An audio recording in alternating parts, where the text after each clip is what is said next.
수백만 년 동안 빙하기의 지구를 지배했던 거대한 초식동물이 있었다. 매머드라고 이름 붙여진 이 매혹적인 동물은 빙하기가 끝나갈 무렵 지구상에서 영원히 사라졌다. 그로부터 다시 1만 년. 최첨단 DNA 연구를 바탕으로 매머드 복제 프로젝트가 본격화되고 있다. 몸무게 5톤, 키 3.4m. 아프리카 코끼리의 먼 조상이며 빙하기 스텝 지역의 지배자였던 매머드. 매머드는 과연 부활할 수 있을 것인가?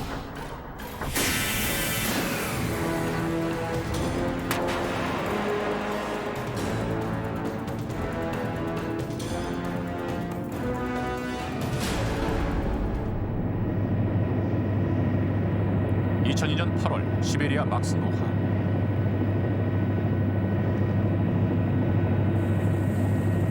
한 무리의 과학자들이 매머드 사체 발굴에 나섰다. 일본과 러시아가 공동으로 진행하고 있는 매머드 복제 프로젝트의 한 부분이다.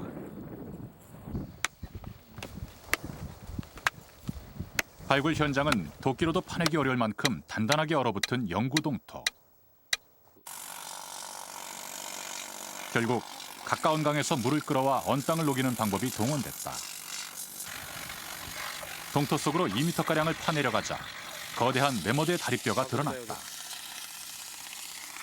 영구 동토 속에 잠들어 있던 매머드가 1만 년의 긴 잠에서 깨어나는 순간이다.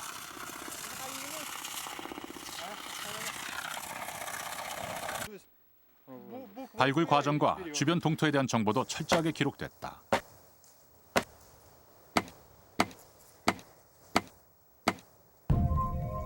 발굴 5일째. 마침내 털과 피부 조직을 간직한 매머드 다리가 발견됐다. 매머드 복제의 첫걸음이 시작된 것이다.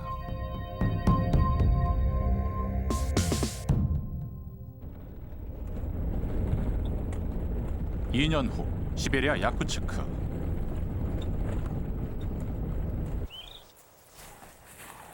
얼어붙은 대지에 눈이 녹고 영상의 기온으로 올라가는 시베리아의 여름. 6월에서 8월까지만 이어지는 시베리아의 짧은 여름은 모든 생명들의 천국이다.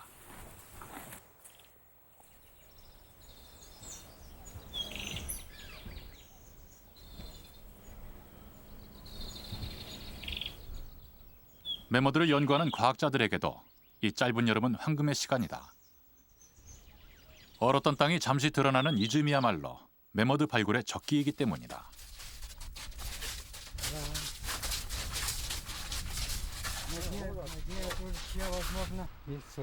세계 최고의 매머드 발굴 전문가 라자레프 박사.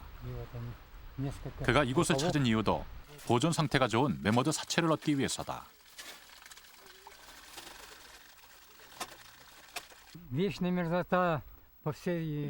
야쿠츠크는 곳곳에 동토가 있습니다. 지금 우리가 서 있는 이곳도 동토입니다.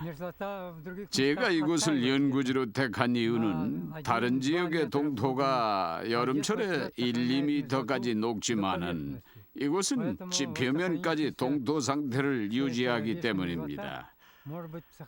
그래야 조직까지 잘 보존된 매머드의 사체를 찾을 수가 있습니다.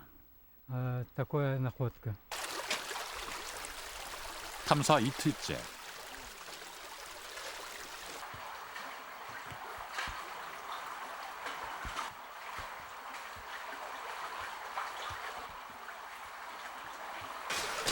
얼음 밑에서 매머드의 잔해가 발견됐다. 상아의 길이는 70cm가량. 상아의 주인은 10살가량의 수컷 매머드로 추정된다.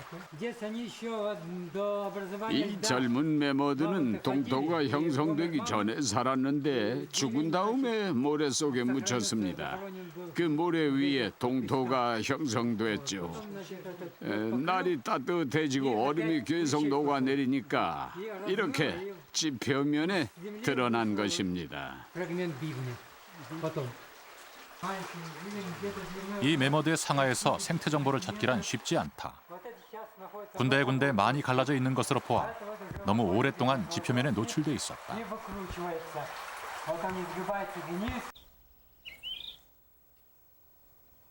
탐사는 평지로 이어졌다.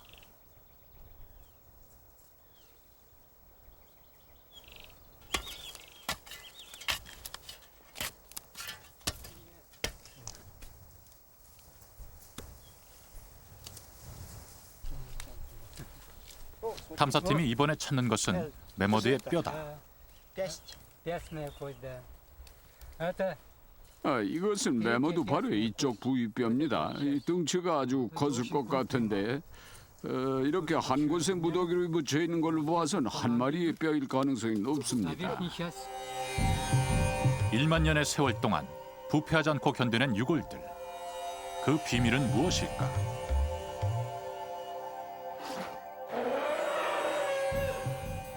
빙하기 말기, 메머드들의 주요 활동 무대였던 시베리아.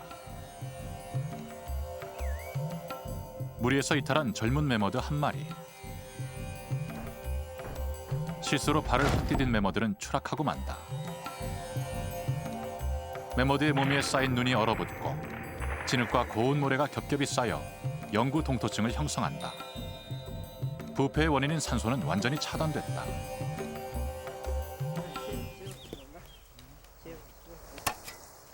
지피면 30cm 지점에서 동토가 발견됐다. 메머드를 냉동 상태로 보존해주는 이 동토는 메머드 왕국의 문을 여는 열쇠다. 보세요. 이것이 동토입니다. 이 메모드의 조직이 잘 보존돼 있을 가능성이 높은 땅이죠. 여기서 메모드 복제에 필요한 세포와 DNA를 발견할 수도 있습니다. 주변이 얼음이 많은 지역이라서 동토가 잘 녹지 않은 것 같아요.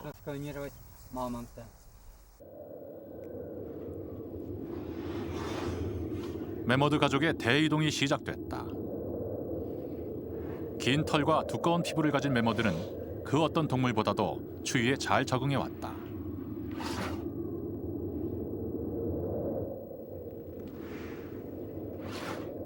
오늘날의 코끼리처럼 무리 생활을 했던 것으로 추정된다. 메머드 사회에서 무리를 이끄는 것은 암컷이다. 메머드 가족은 벌써 일주일째 이동 중.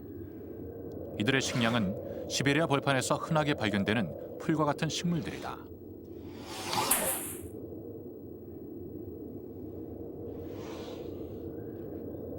춥고 배고픈 시베리아의 겨울. 이동 대열에서 낙오된 메머드에게 남는 것은 오직 죽음뿐이다.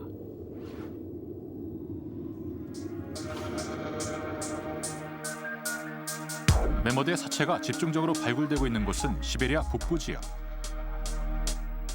북거부 마을에서 세계 최초로 발견된 메머드는 사람들의 상상 속에서 살고 있던 동물 메머드를 현실 속으로 옮겨 놓았다.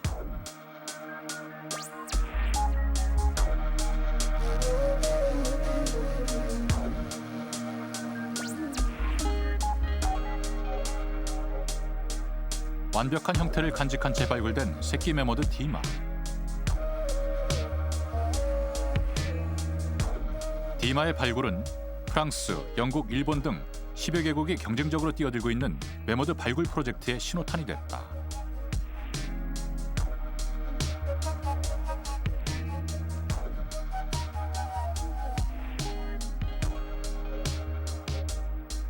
현재 메머드 발굴에 가장 적극적인 나라는 일본. 더욱이 일본은 복제양 돌리의 탄생 이후 메머드 복제 프로젝트에 착수했다. 현대 과학의 도전이라는 측면에서 세계 생물학계의 주목을 받아왔다.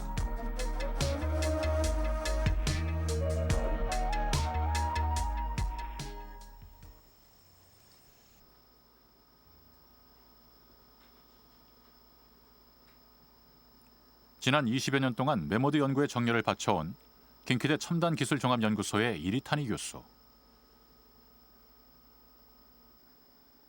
메머드 복제 프로젝트를 이끌고 있는 그는 1만 년 전에 멸종된 메머드를 복제하는 것이 허황된 꿈만은 아니라고 확신하고 있다.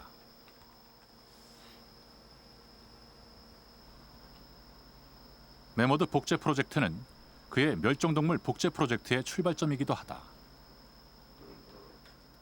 1年間にね、何百種類っていうのを 해마다 수백 종의 동물이 지구상에서 사라지고 있습니다. 우리가 진행 중인 메머드 부활 프로젝트가 그들을 구제하는 수단이 됐으면 하는 게 첫 번째 이유입니다. 매머드처럼 1만 년 전에 멸종해버린 동물을 부활시킬 수 있다면 최근 20, 30년 사이에 사라진 동물의 부활은 좀 더 쉬워지지 않을까 하는 생각을 기본적으로 갖고 있습니다. 일본 매머드 복제 프로젝트 팀이 매머드의 조직을 처음으로 입사한 것은 지난 2002년. 야쿠츠크를 거쳐 막스노하로 갔습니다. 이미 2번의 실패가 있었기 때문에 철저하게 예비 조사를 했고 여기서는 뭐 틀림없이 시료를 채취할 수 있다. 앞다리가 나올 것 같다는 확신이 서서 움직인 것이죠. 시베리아의 막스노하는 매머드의 잔해가 많이 발견되는 대표적인 연구 동토 지역.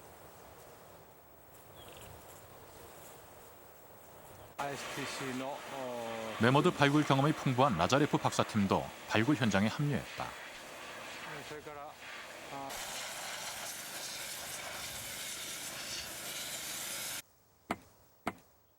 약 일주일 동안 진행된 발굴 작업은 매머드 사체주의로 몰려든 온갖 날벌레들과의 싸움이기도 하다.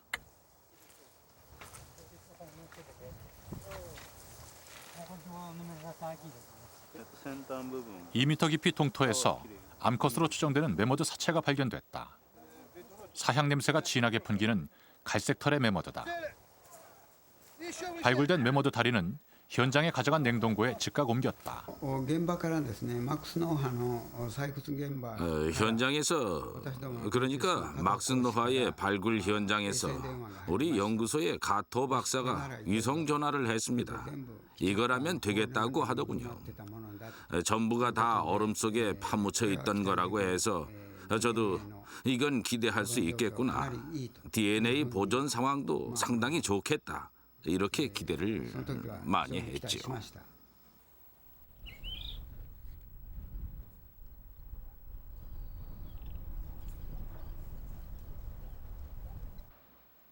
일본과 공동으로 매머드 복제 프로젝트에 참여하고 있는 러시아 야쿠츠크 대학교 매머드 박물관. 일본 매머드 복제 프로젝트 팀과 함께 막스노아에서 발굴했던 매머드 다리를 냉동 보관하고 있다.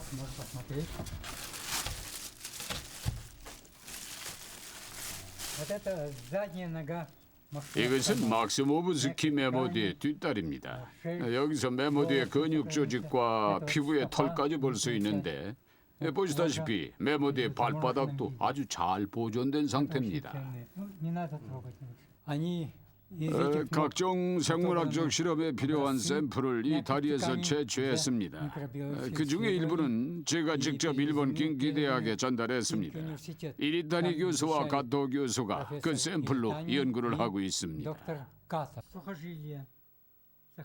라자레프 박사는 일본 팀이 이 매머드 조직에서 보존 상태가 좋은 DNA를 확보할 수 있을 것이라고 믿고 있다.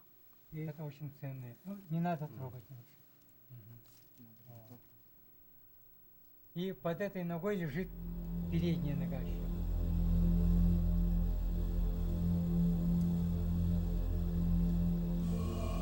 그렇다면 1만 년 전에 사라져버린 매머드 왕국. 그 안에서의 생활은 과연 어떤 모습이었을까?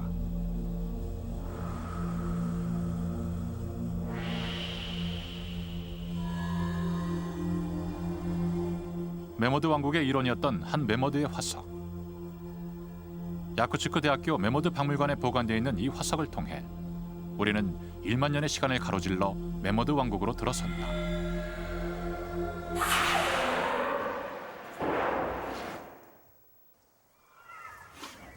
매머드가 시베리아에 도착한 것은 지금으로부터 40만 년 전인 빙하기 말기.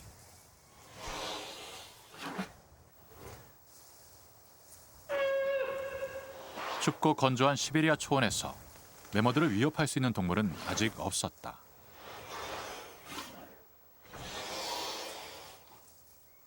이 거대한 초식 동물은 5, 6톤의 몸집을 지녔고 무리를 지어 생활했기 때문이다.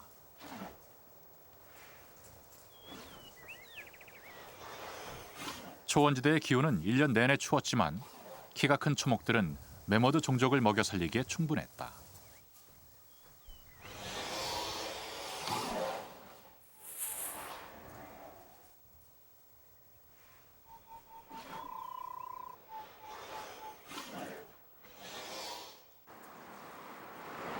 멸종위기 동물 연구로 유명한 미국 자연사 박물관.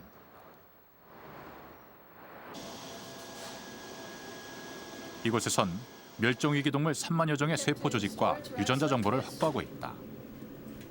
미래의 복제를 통한 복원도 염두에 둔 사전주입니다. 모든 샘플은 영하 160도 이하에서 동결 보관되고 고유 번호를 매겨 관리한다.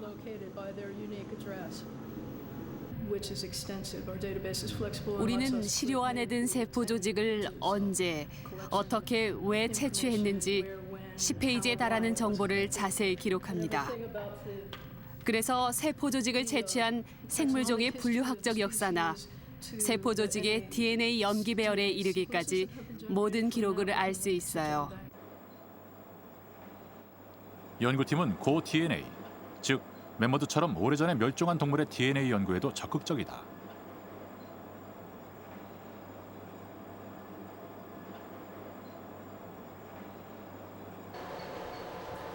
고 DNA를 추출해서 증폭시키는 기술과 한꺼번에 많은 양의 DNA 정보를 처리할 수 있는 분석 기술이 뒷받침되고 있다.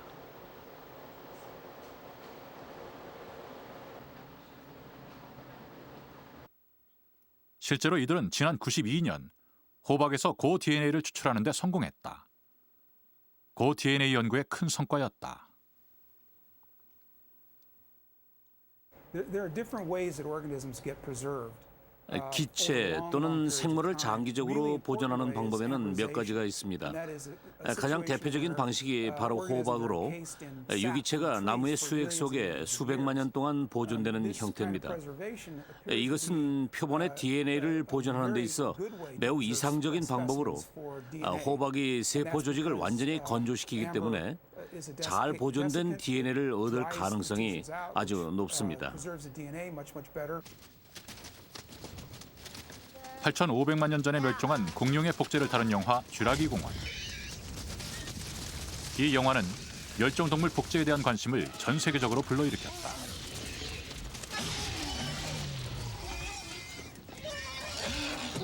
영화 속에서 공룡의 부활을 가능케 한 것은 호박 속에 갇힌 흡혈모기. 모기가 빨아먹은 피 속에서 공룡의 DNA를 찾는다는 설정이다. 그렇다면 공룡의 부활은 현재의 과학 수준으로 가능한 일일까? 아무래도 공룡을 되살리는 건 불가능한 일입니다. 지금까지 발견된 공룡 화석에서 어떤 살아있는 DNA도 발견하지 못했고 공룡의 DNA를 간신히 추출한다 해도 크게 손상됐을 것이기 때문입니다. 하지만 공룡을 부활시킬 수 있다는 발상 자체는 생물학이나 지적인 차원에서 한 번쯤 해봄직한 흥미로운 상상이죠. 공룡의 고 DNA를 확보할 수 있는 가장 유력한 방법으로 제시되는 호박. 그러나 이 호박도 보존 기간에 한계가 있다. 공룡은 이미 수천만 년 전에 멸종한 동물인 것이다. 결정적으로 호박이라는 것도 10만 년이 넘어가게 되면은 그것도 이제 호박이 변질이 되거든요. 그렇기 때문에 완전한 그 염기서열, DNA 염기서열이 호박 속에 있는 곤충 속에 남아있다는 가능성은 거의 희박하다고 생각이 됩니다. 그렇기 때문에 공룡을 우리가 지금 DNA를 꺼내서 어떤 물질이 있어야 되는데 그 물질 대상 자체가 지금 없기 때문에 공룡의 DNA가 없기 때문에 공룡을 지금 복제한다는 것은 DNA를 가지고 복제한다는 것은 불가능하다고 생각이 됩니다. 현재의 과학적 관점에서 볼 때 공룡은 DNA를 확보하는 것 자체가 불가능하다. 따라서 복제도 불가능하다.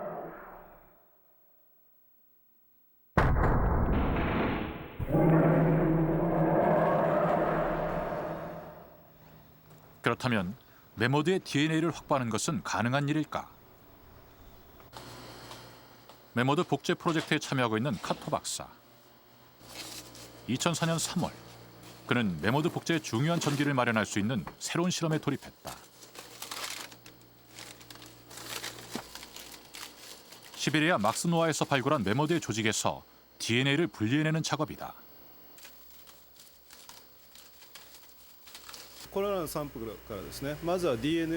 이 샘플로 회수된 DNA가 정말 매머드의 것인지 확인하는 동시에 세포액을 꺼내는 시도도 하고 있습니다.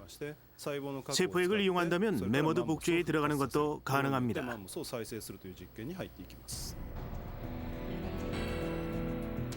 실험 기간 동안 카토 박사는 미토콘드리아 DNA를 분석했다. 그 결과 발굴된 매머드가 약 13,000년 전에 살았던 종이고 다른 매머드와도 96% 이상 DNA가 일치한다는 사실을 확인했다.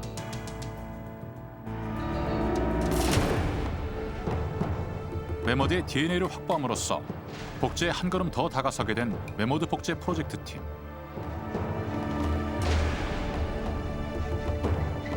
이제 남은 과제는 불완전한 이 DNA를 어떻게 활성화시켜 매머드를 복제할 것인가 하는 점이다.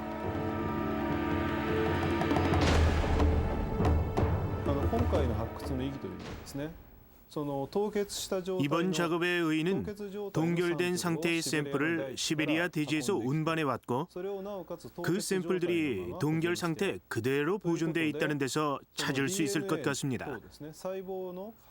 이런 샘플들은 DNA와 세포의 파괴가 적어서 매머드의 부활을 기대할 수 있다는 게 아주 중요한 점입니다.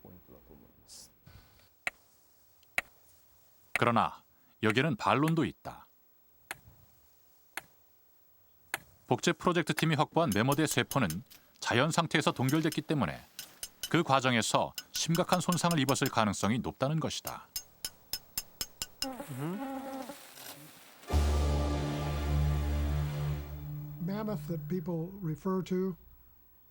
매머드의 경우에는 그 보존 과정에서 얼음이 얼었다 녹았다 하는 과정이 반복됐습니다. 그래서 매머드를 발굴하는 팀들은 세포 추출을 위해 매머드가 다시 냉동되는 때를 기다려야 했죠. 문제는 그런 식으로 해동과 냉동이 거듭되면 세포막과 핵이 심각하게 손상된다는 것입니다. 그렇기 때문에 자연 상태에서 냉동된 동물의 사체로부터 온전한 세포를 얻기는 매우 어려운 일이죠. 동물의 세포는 약 85%가량이 물로 채워져 있다. 동결 과정에서 이 수분이 팽창되면 세포막이 파괴되고 때에 따라서는 핵도 파괴될 수 있다는 것이다.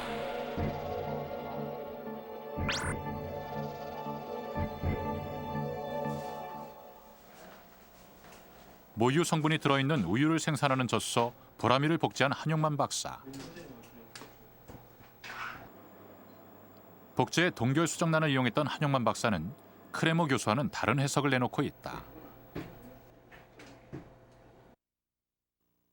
동결된 조직으로부터 어떤 세포를 해동을 하게 되면 세포의 손상이 많이 오는 것이 이제 현재의 단계입니다. 맘모스의 그 조직을 해동을 했을 때 세포가 손상이 이렇게 이제 되었다 손 치더라도 DNA가 이제 정상적으로 온전하게 있다면 그 핵을 이용해서 맘모스의 핵을 이용해서 맘모스 복제 수정란을 생산할 수 있는 가능성은 충분히 있다고 봅니다.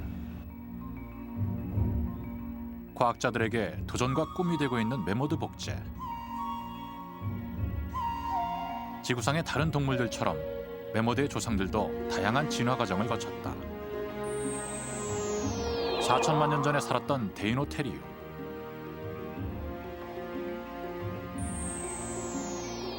하늘로 향한 상아가 인상적인 마무트. 열 방출이 잘 되는 넓은 귀를 가진 아프리카 코끼리. 덩치도 귀도 작은 아시아 코끼리를 거쳐 75만 년 전 지구에 불어닥친 한파에 적응한 종은 맘무투스 프리미기니우스라고도 불리는 매머드다.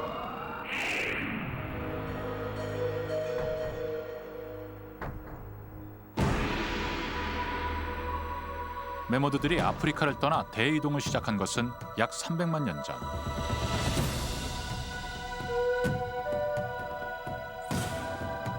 유럽, 아시아를 거쳐 시베리아로 이어지는 대장정 속에서 환경에 적응한 매머드만이 살아남을 수 있었다. 그리고 약 40만 년 전, 한 무리의 매머드들이 시베리아에 도착한다. 일명 울리 매머드였다. 시베리아 초원에는 지금도 울리 매머드가 먹었던 것과 같은 종류의 풀들이 자라고 있다. 춥고 건조한 지역에서 빠르게 성장하는 띠풀 종류다.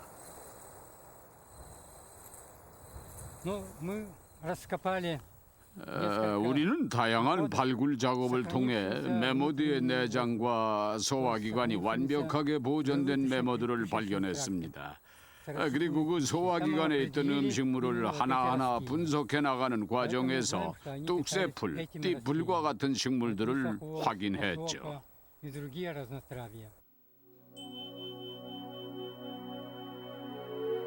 지난 71년 차드린스크에서 발굴된 매머드.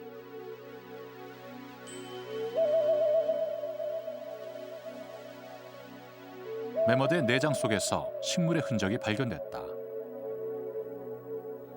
이들 식물은 매머드가 살았던 시대의 기후와 생태에 대한 풍성한 정보를 제공한다.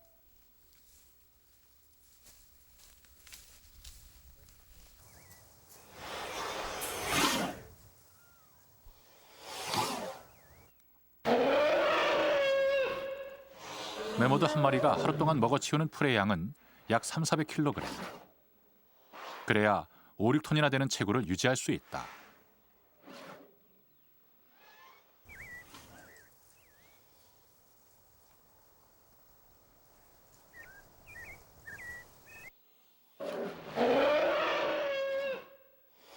시베리아의 가을. 수컷 매머드들이 술렁이기 시작한다. 바야흐로 짝짓기 철이다.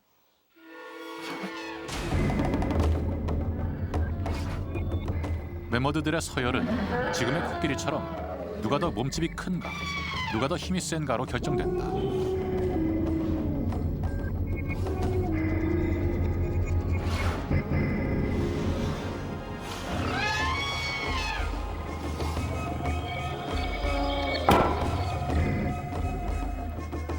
한 채의 양보도 없는 힘겨루기.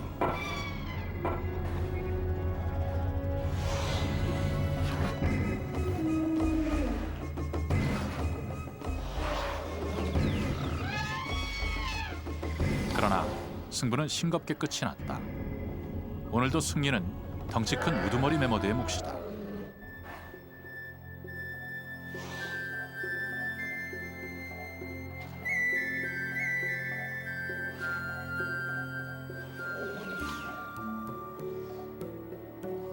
승자에게는 암컷과 사랑을 나눌 기회가 주어진다.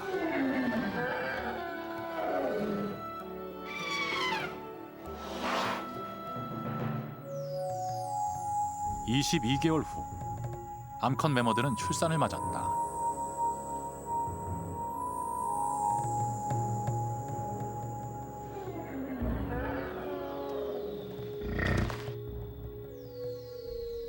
매머드의 산통은 밤늦게까지 계속됐다.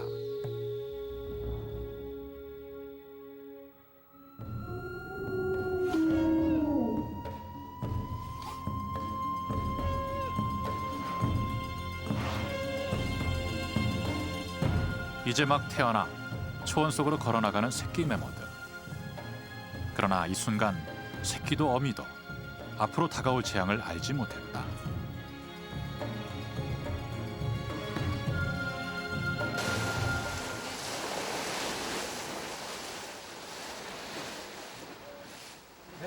야쿠츠크 대학교 라자레프 박사팀이 레나 강변 탐사에 나섰다. 매머드의 유골이 가장 많이 발견되는 곳 가운데 하나인 레나 강변은 이른바 매머드의 무덤으로 이름이 난 곳이다.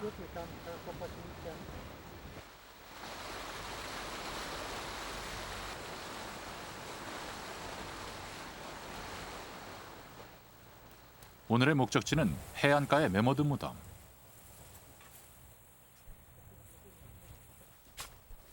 발 아래 땅은 발목까지 잠기는 모래밭이다. 매머드의 유골이 많이 발굴되는 이유가 여기에 있다.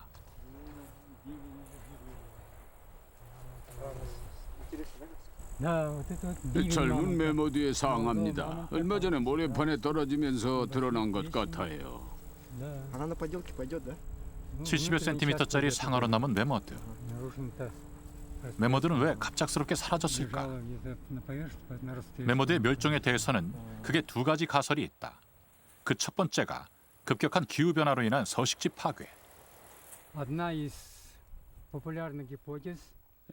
메모드 멸종을 설명하는 가장 유력한 가설은 1만 년 전에 온도가 급격하게 상승했다는 것입니다. 기온이 올라가면서 추운 날씨에 완벽하게 적응한 메모드의 두꺼운 피부와 긴 털이 오히려 그들의 생존에는 방해가 됐죠. 약 200만 년 동안 계속됐던 마지막 빙하기가 끝나갈 무렵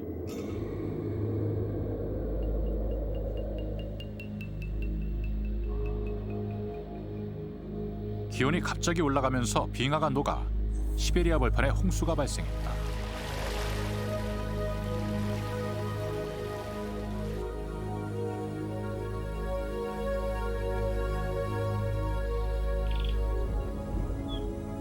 물이 풍부해지면서 숲이 확장됐다. 그 결과 메모드의 서식지인 대초원은 하나둘 사라졌다. 숲과 물 사이에서 메모드는 갈 곳을 잃었다.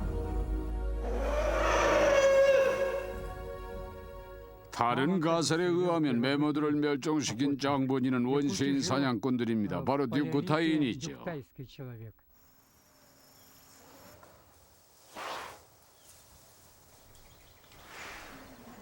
해질녘 한가롭게 풀을 뜯고 있는 메모드 가족을 지켜보는 눈들이 있다. 메모드의 두툼한 털과 고기, 기다란 상아를 탐내는 새로운 사냥꾼이 등장한 것이다.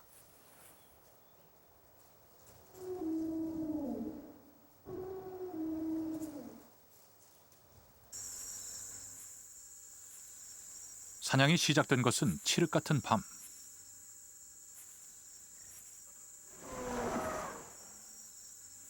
원신들이 메모드 사냥에 사용할 무기는 힘이 아니라 전략이었다.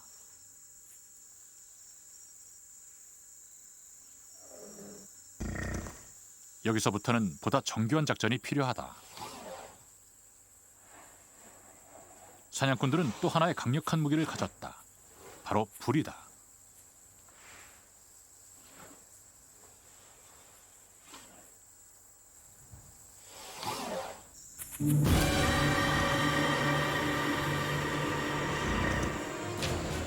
원신들의 공격이 시작됐다.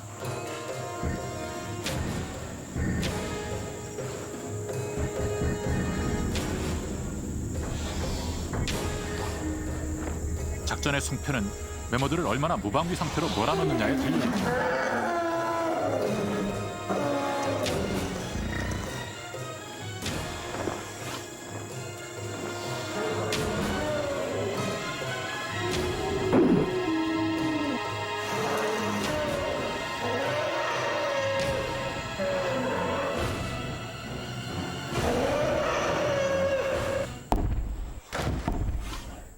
작전은 성공했다.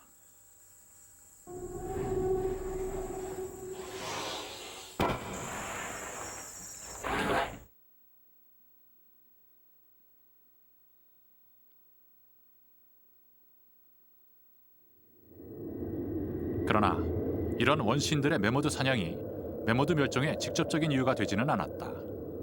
단지 기후변화로 위기에 빠진 메모드의 멸종을 가속화시켰을 뿐이다.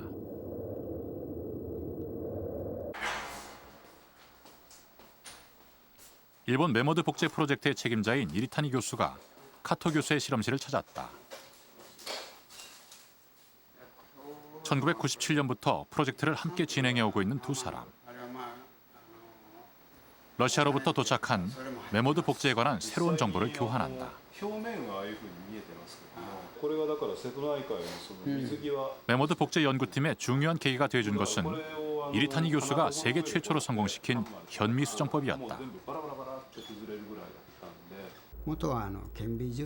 원래는 현미 수정이라고 정자를 난자에 주입해서 인공 수정하는 건데 1986년경에 이 기술을 토끼에게 적용시켜 성공했습니다.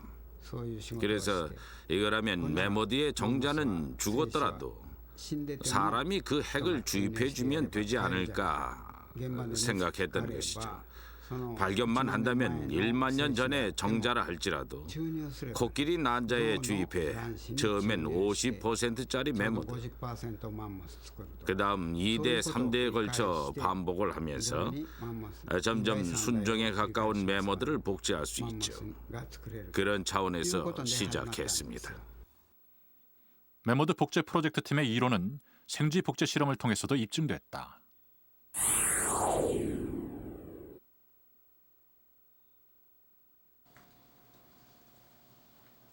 현미 수정법에 의한 생쥐 복제 실험을 주도한 와카야마 박사. 그가 생쥐 난자에 주입한 것은 동결 보호제를 사용하지 않은 상태에서 냉동 건조시킨 죽은 정자. 그럼에도 불구하고 생쥐는 완벽하게 복제됐다.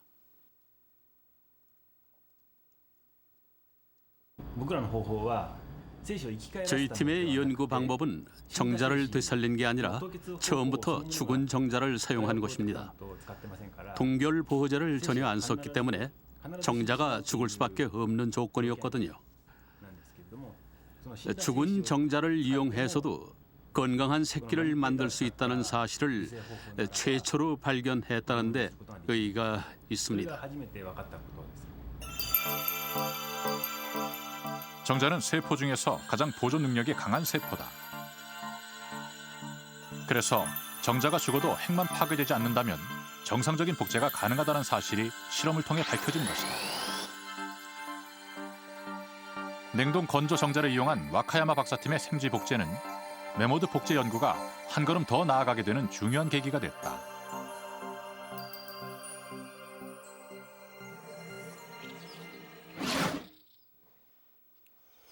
현존하는 동물 가운데 메모드와 유전적으로 가장 가까운 종으로 알려진 코끼리. 메모드 복제팀은 영구 동토에서 메모드의 정자를 발견하게 된다면 이것을 코끼리 난자와 융합시켜 복제한다는 계획을 세워두고 있다.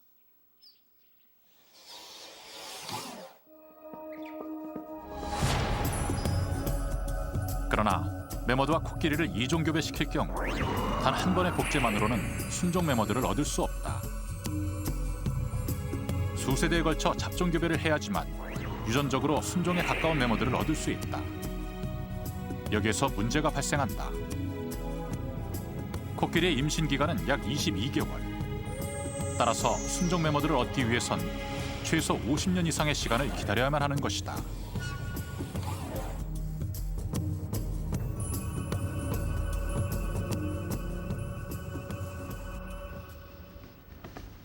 지난 97년 세계 최초의 복제동물 돌리가 탄생했다.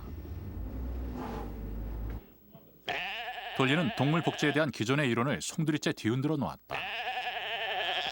돌리는 정자와 난자의 결합을 통해서가 아니라 체세포 복제를 통해서 태어난 것이다. 1997년에 영국에서 돌리가 탄생했습니다. 이것은 정자를 발견하지 못해도 동물의 몸, 즉 메모드 신체의 일부분만 발견돼도 그 세포의 핵을 이용해 코끼리 난자의 핵과 바꾸는 것. 다시 말해서 코끼리의 도움을 얻는 방법입니다. 그렇게 융합한 수정란을 다시 코끼리의 몸속에 넣어 키우면은 약 600일 후에는 100% 완벽한 메모드가 태어나는 것이죠. 메모드 복제팀은 피부, 근육, 골수의 체세포를 활용했던 돌리의 체세포 복제 방식을 메모드 복제에도 적극 활용한다는 계획이다.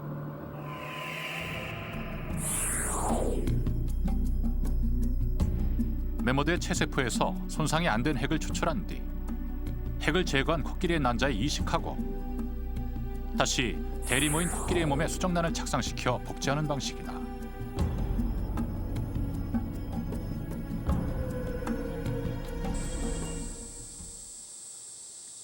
메모드의 복제를 뒷받침하게 될 동물 복제 기술도 더욱 정교해지고 있다. 벌써 2시간째 뭔가를 초조하게 기다리고 있는 공일근 교수팀. 새끼도 2마리니까 아침, 점심, 저녁으로. 분만을 앞두고 있는 것은 고양이. 고양이 복제는 국내 최초의 시도다. 더구나 자연 분만은 세계 최초다. 2마리가 임신 중에 있습니다. 그래서 굉장히 건강하고요. 지금 이게 유선 발달이라든가 분만 층으로 봐서는 굉장히 양호한 편입니다. 그래서 오늘 밤 또 내일 새벽 사이에 자연 분만으로서 정상적으로 분만할 것으로 기대하고 있습니다. 체세포를 제공한 동물은 눈처럼 하얀색의 털을 가진 터키시 고양이.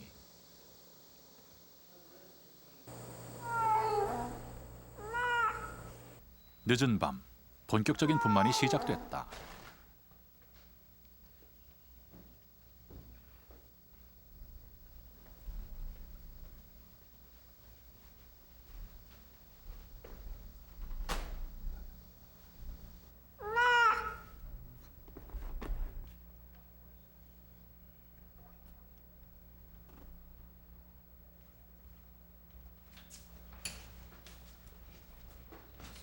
드디어 첫 번째 복제 고양이가 모습을 드러냈다.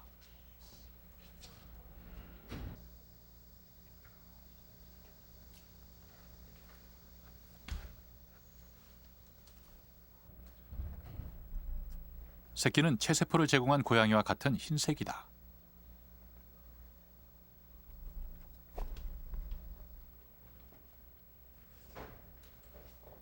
털 색깔로만 본다면 복제는 성공적이다.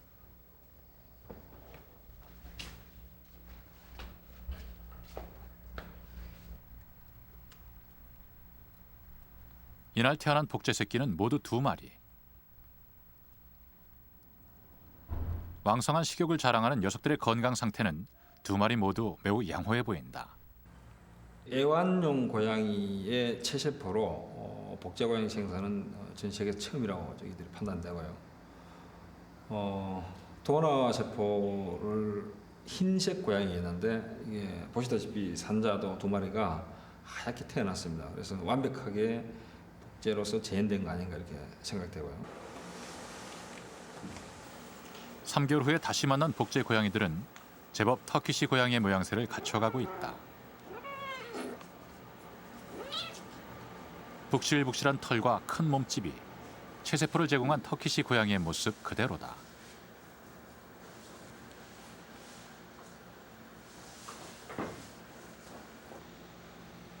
유전자 검사에서도 체세포를 제공한 터키시 고양이와 복제 고양이들의 유전자는 완벽하게 일치했다.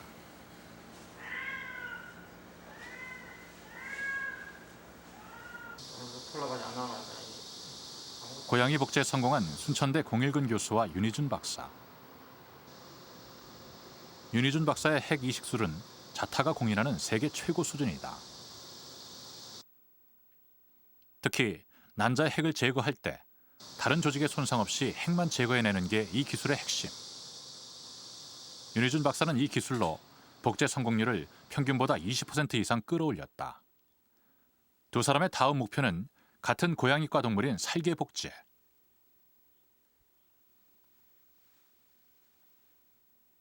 삭과 고양이는 같은 과이면서 염색 재수가 38쌍은 똑같고요. 임신 기간도 65일로서 유사하기 때문에 충분히 가능하다 이렇게 생각하고요. 그러면 삭을 복제했을 때에 어떤 의미가 있느냐? 저희들은 이종 간의 복제의 가능성을 시도하는 것이 첫째 학문적인 의미가 있다고 보고요. 그다음에 국내로 보면은 고양이과 멸종 또는 보호종 이와 같은 것은 복제에 의한 복원이 가능하다고 하면은 크게 복원 시스템에서 우리가 하나의 방법을 제시할 수 있지 않을까 이렇게 의미를 크게 두고 싶습니다. 삭 복제는 이종간 체세포 복제 방식으로 진행될 예정이다. 살개 체세포에서 추출한 핵이 제거된 고양이 난자에 주입한 다음 대리모 고양이에게 이식한다는 계획. 2004년 11월 공일근 교수팀이 삭복제에 착수했다. 앞으로 이종간 복제 과정에서 발생하는 문제들을 어떻게 극복하느냐가 메모드 복제의 결정적 단서를 제공하게 될 것이다.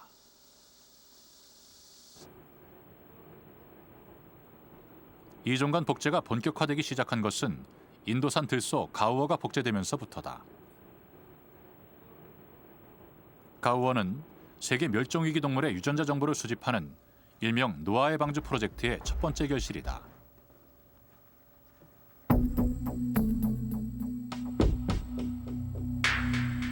화려한 뿔을 가진 가우어의 복제는 가우어의 피부 세포를 핵이 제거된 평범한 젖소에 난자와 융합하는 방식으로 진행됐다. 복제 가우어 노아의 탄생은 동물 복제 역사를 다시 쓰게 한 일대 사건이었다. 노아는 최초의 이종간 복제이자 생물 보존을 위한 새로운 방법입니다. 아직은 갈 길이 멀지만 기술의 발전으로 멸종 위기 동물들을 구할 수 있는 가능성은 점점 높아질 것입니다. 지금까지 이종 복제로 탄생한 동물은 모두 3종류. 이종 복제는 멸종 동물을 복원하는 중요한 연구 방법으로 자리 잡고 있다.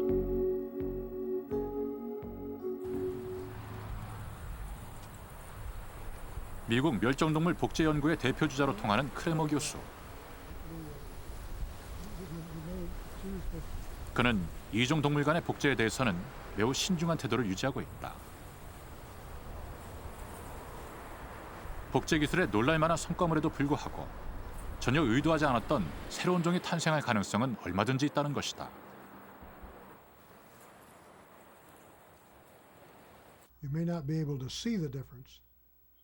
눈으로 그 차이를 확인할 수는 없지만 미토콘드리아의 차이는 있을 것이라고 생각합니다. 미토콘드리아가 개체의 변형과 성장 속도 등의 변화를 줄 수 있기 때문입니다. DNA를 제공한 동물의 난자를 이용한다고 하더라도 복제 동물은 그 동물과 다를 수밖에 없습니다. DNA를 제공한 개체와 복제 동물이 서로 다를 수밖에 없는 이유는 미토콘드리아의 차이에 있어요.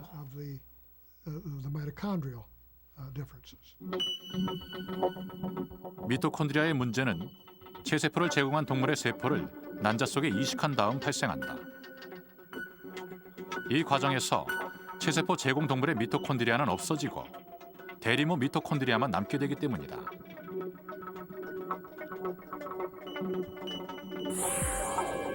세포 활동에 필요한 에너지를 생산하는 미토콘드리아는 모계로만 유전되는데 복제 동물의 색깔에 영향을 미치는 것으로 알려져 있다. 이런 작용 때문에 이종간 복제 동물은 유전자는 같지만 순수 혈통이 아닐 수 있다는 의문이 제기되는 것이다.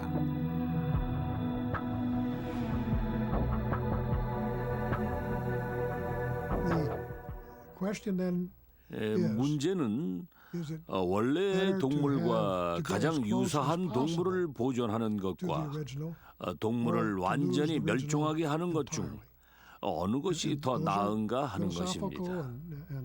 이것은 동물들을 현재와 같이 보존하는 데 있어 인간들이 언젠가는 해결해야 할 철학적이며 실질적인 문제라고 할 수 있습니다. 거의 멸종된 동물에 있어서의 동종의 난자를 구한다는 것은 현실적으로 불가능하지 않겠습니까? 또 이미 멸종된 동물은 말할 것도 없고요. 이렇게 멸종 위기에 있는 동물을 그대로 방치했을 경우 그나마의 복원이나 유지조차도 불가능하다는 겁니다. 이럴 경우에 대부분의 특히 극히 일부의 유전 형질을 제외하고는 대부분을 보존할 수 있다는 측면에서 이 이종간 복제가 갖는 나름대로의 가치는 우리가 인정을 해줘야 될 겁니다. 메모드 가족이 먹이를 따라 이동하기 시작하는 빙하기의 마지막 여름.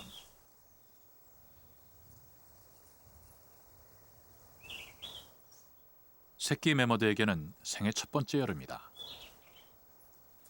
빙하기와 그 운명을 같이 했던 메머드. 그들의 사라진 역사를 동토 속에 묻어둘 것인가? 아니면 복제를 통해 부활시킬 것인가?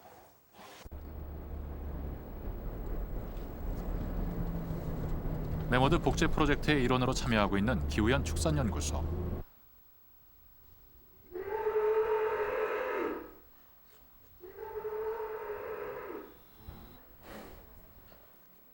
일본 최고의 종자소를 키워내는 이 연구소는 메머드 복제 프로젝트의 또 다른 실험실이다.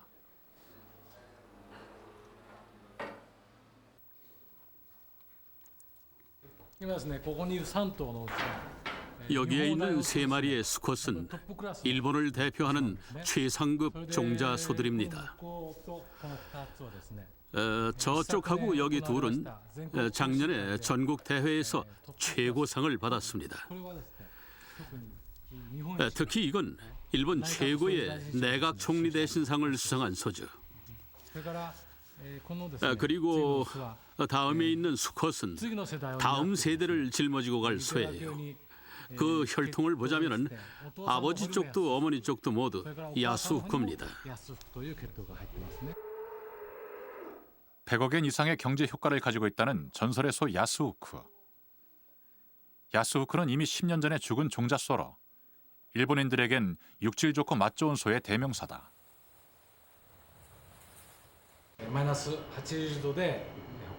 야스후쿠가 죽자 기우현 연구소는 야스후쿠의 정소와 간을 떼내서 영하 80도의 냉동고에 보관했다.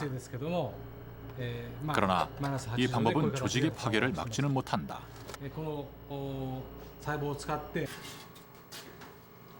복제 가능성을 염두에 두고 세포 조직을 보호할 수 있는 액화 질소통에 야스후쿠의 샘플을 동결 보관한 것이 지난 97년.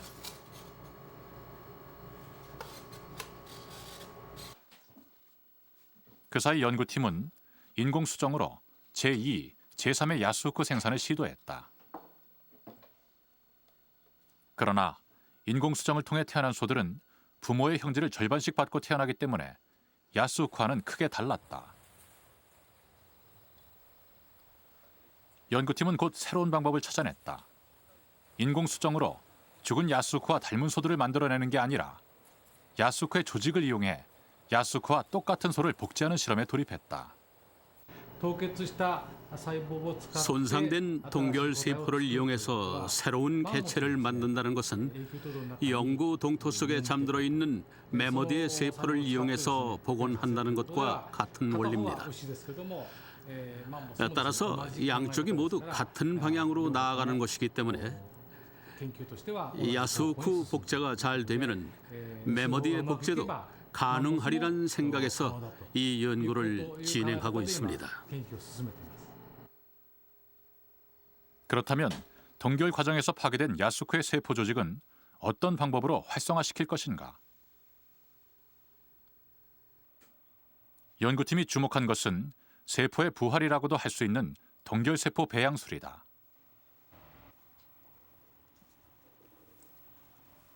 가 10년 가까이 보존한 세포가 이런 식으로 발육한다는 것도 확인됐습니다. 따라서 이 기술을 한층 더 개량해서 복제에 이용할 수 있는 세포로 발전시킬 수 있습니다. 야스후쿠의 세포를 이용해서 복제가 가능하다면 메머드의 복제도 가능성이 충분하지 않을까 생각하는 것입니다. 이미 손상을 입은 동결세포를 활성화시킬 수 있는 기술. 메머드 복제 프로젝트 팀은 DNA를 확보한 데 이어 메머드 왕국으로 가는 문을 열어줄 또 하나의 열쇠를 찾은 것이다.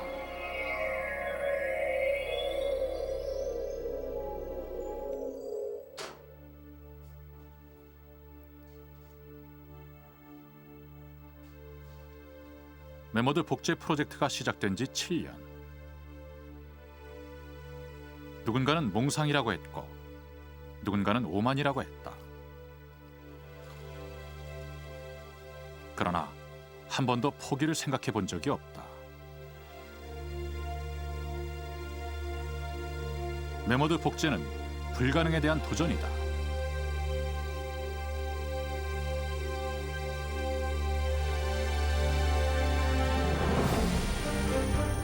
과학자들은 말라붙은 작은 DNA 조각에서 1만 년 전에 멸종한 메머드의 삶과 죽음, 그 비밀을 밝혀냈고 이제 빙하와 함께 사라져버린 메머드 왕국의 역사를 일으켜 세우기 위한 열쇠를 찾아가고 있다.